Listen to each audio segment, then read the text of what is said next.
All right, we're given this hypothetical reaction and some initial rates data, um, the rate of reaction data at the initial time of the reaction, and we are asked to write the rate law. Okay, let's keep in mind we can't use these coefficients to write the rate law unless it's an elementary step, which this is doesn't say. Can't assume that. So the rate law is written in this format.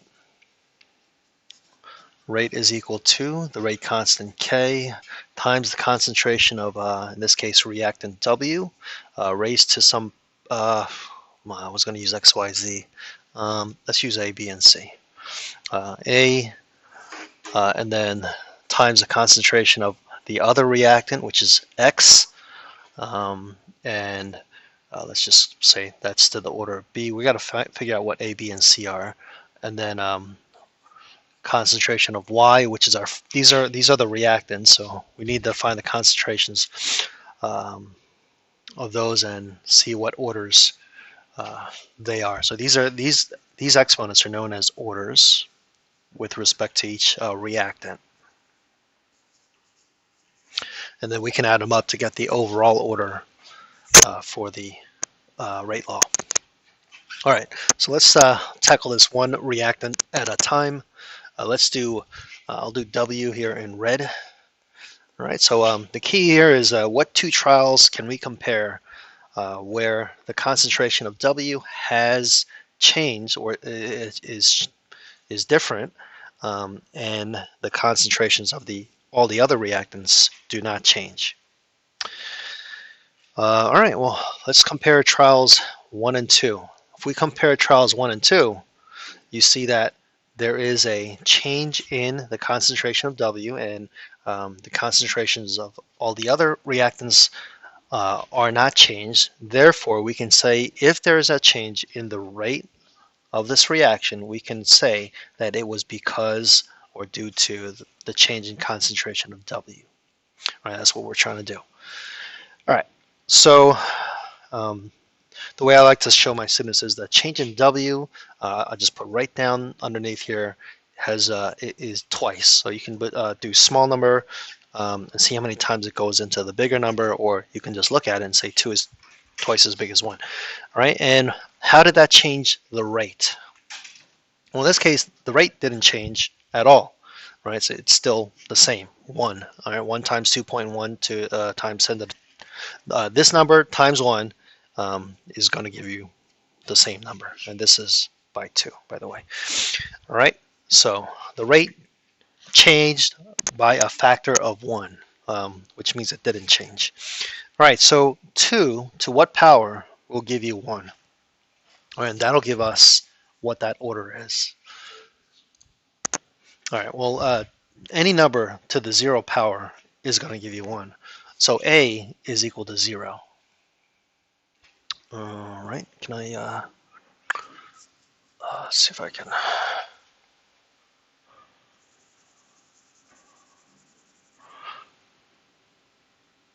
There we go, 0. All right, so let's work on B, X. Yeah, let's find out what order to B, what order. So many letters. X is. All right, so let's look for two trials where X is changing, but W and Y are not. All right. Let's see, can we do 2 and 3?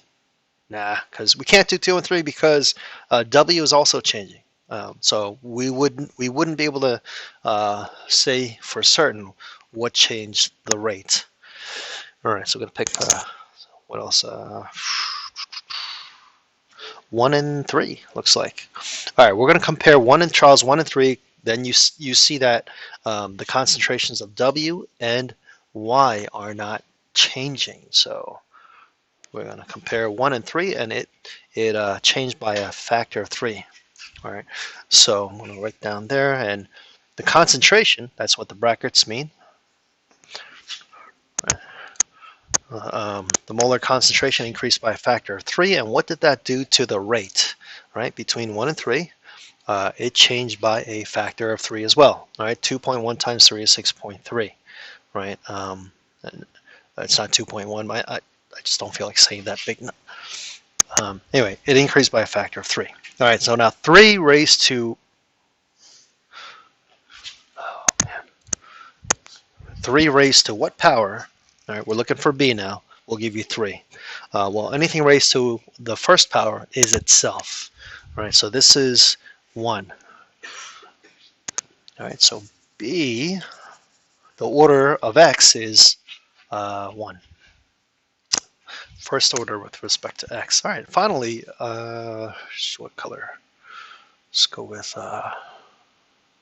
this thing here. All right. Let's find 2 trials where the concentration of y is changing and w and x are not. All right, well, we got to include 4 because that's the only thing that is changing. Can we do that? No, definitely not that.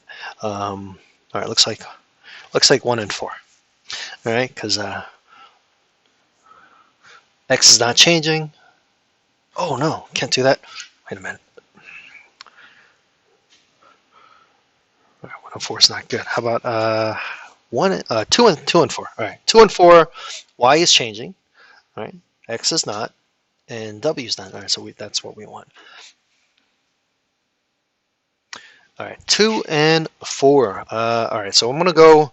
I always prefer smaller number to bigger numbers, just easier math rather than dealing with fractions. All right, so it increased. I'm gonna go that way. All right, by a factor of 2. The concentration, if we compare experiment 4 to experiment 2, the difference in concentration was the person doubled it, going from 4 to 2. All right, so what did that do to the rate when the person didn't change anything else other than doubling the concentration of reactant Y? Oh, yikes. Okay, let me pull out my calculator. Actually, these should be just nice numbers. Now, how many times does 5 go into 20? That's kind of what it is. All right, 4 times. All right, you can put, this is the smaller number, and you can see how many times it goes into the bigger number, and you'll see that it goes in 4 times. All right, because 0.25 goes into 1 4 times, and then 5 goes into 24 times, if that makes sense. Anyway, you just use your calculator, and that's an increase by 4. All right, so 2 raised to what power will give you 4? Okay, well, 2 raised to the second power will give you 4. So it's a second order to y, reactant y. Right now, in real life, when you do this stuff in the lab, these numbers often you can't expect them to turn out so pretty like this, and therefore you're going to have to use log calculations. That's not too much extra work. Anyway, maybe that's for another time. What I'm trying to say is, in other words, these orders don't have to be whole numbers, whole number integers. They can be fractions and decimals, where you would need to use your calculator to figure out, rather than just looking at it. So there is our rate law. Let's see what part B is asking us to do. Determine the overall order. So the overall order for the whole reaction is just the sum of the orders of the individual reactants. So it's 0 plus 1 plus 2. So the overall order is 3.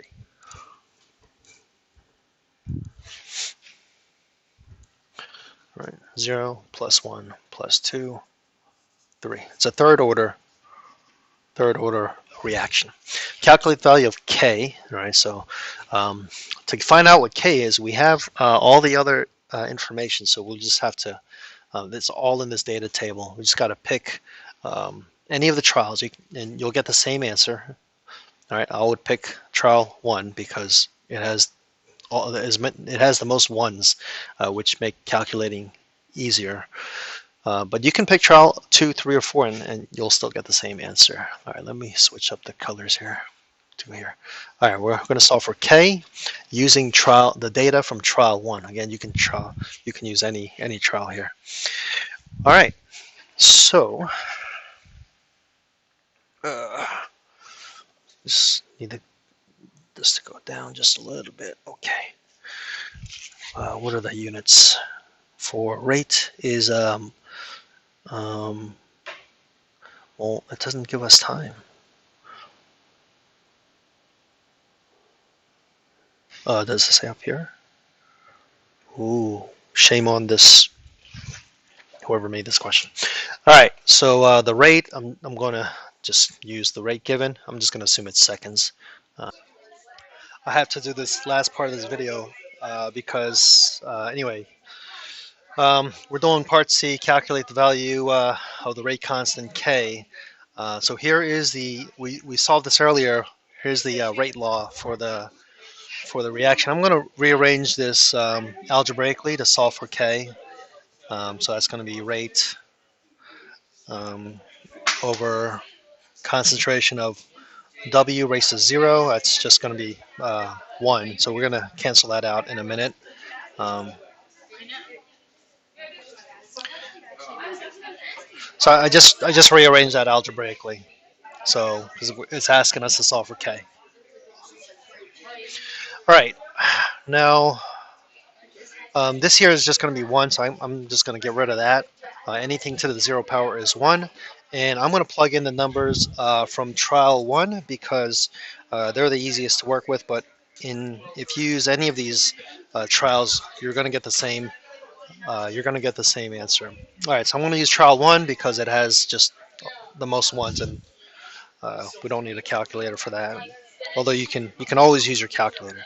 All right, so the rate is 2.1 times 10 to the negative 4, and this should say per second or some unit of time. So let me just put that there. Seconds to the negative 1. All right, 2.1 times 10 to the negative 4. All right, so all of this is going to equal to the rate, which is 2.1 times 10 to the negative 4. And the rate is moles. You know what? I'm going to kind of show you here. Moles per liter second. All right, but I'm going to condense all of that.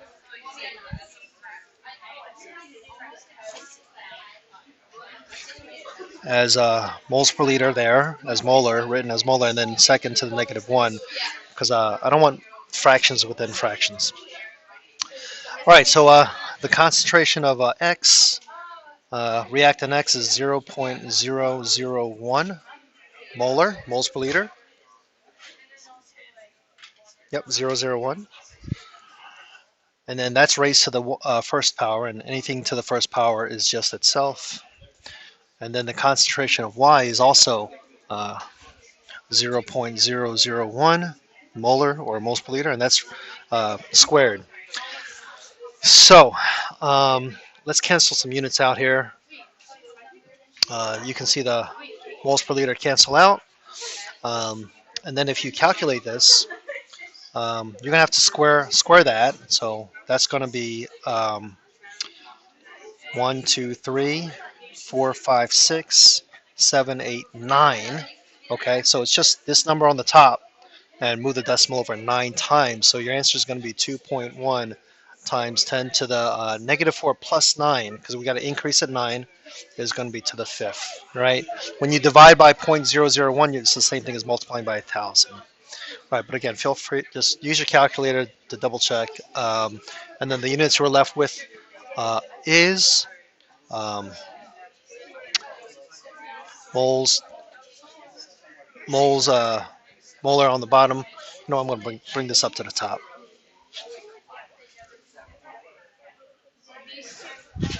All right, moles per liter to the negative 2, and then seconds to the negative 1. Right, so there's our final answer, and we know we're on the right track because the magnitude or the absolute value of the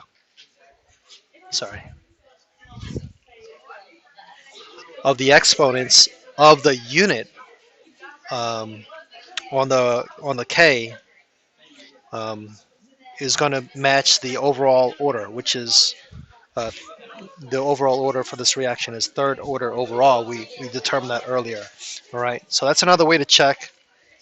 Okay, so let me go back. I don't think I made this clear. So 2.1 times 10 to the 5. That's just doing the arithmetic of that part. Now for the units, it's that part we can write as right, because it's on the denominator. We can write that as moles square liters squared, or we can write that as molar, just the way it is on the bottom. All right, and this part up here is just down here, so we can write it like that. All right, but probably more frequently, it's more common to just put all that stuff in the numerator, and when you move it to the top, the you're going to reciprocate the exponents. Okay, so that's how I got. Right, that one I just copied the way it is. All right, so there's our answer for the K.